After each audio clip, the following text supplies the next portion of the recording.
Richard Ramirez, a name that still sends chills down the spine of anyone who's heard of the notorious Night Stalker. His reign of terror spanned nearly 2 years, from 1984 to 1985, leaving California in fear. But what drove him to commit such horrifying acts? Was he a product of a troubled past, or was there something far darker at play? Born in 1960 in El Paso, Texas, Richard Ramirez was the youngest of 5 children. His early years were filled with violence and instability. His father, a strict disciplinarian, often beat him, while his older cousin, a Vietnam War veteran, exposed him to graphic images of violence and death.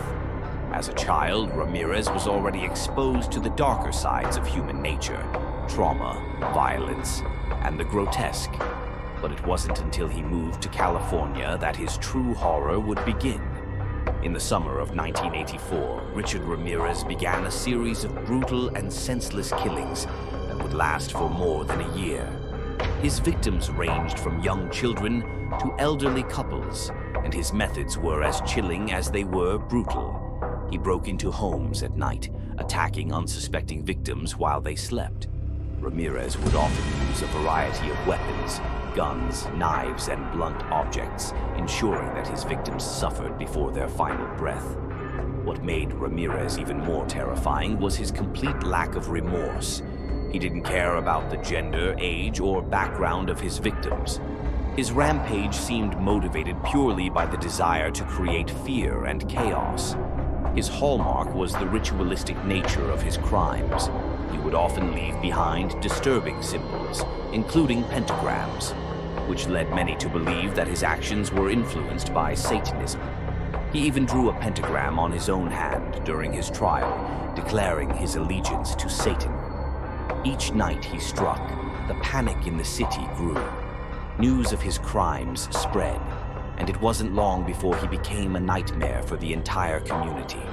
His intense eyes, often described as dark and soulless, were the last thing many of his victims saw before their deaths. The police were powerless to stop him as his attacks seemed completely random, and the only connection between them was the sheer brutality of each crime.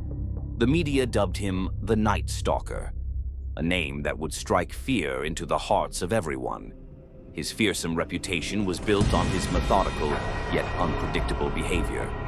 He would target his victims at random, breaking into homes, sometimes in the dead of night, sometimes in broad daylight.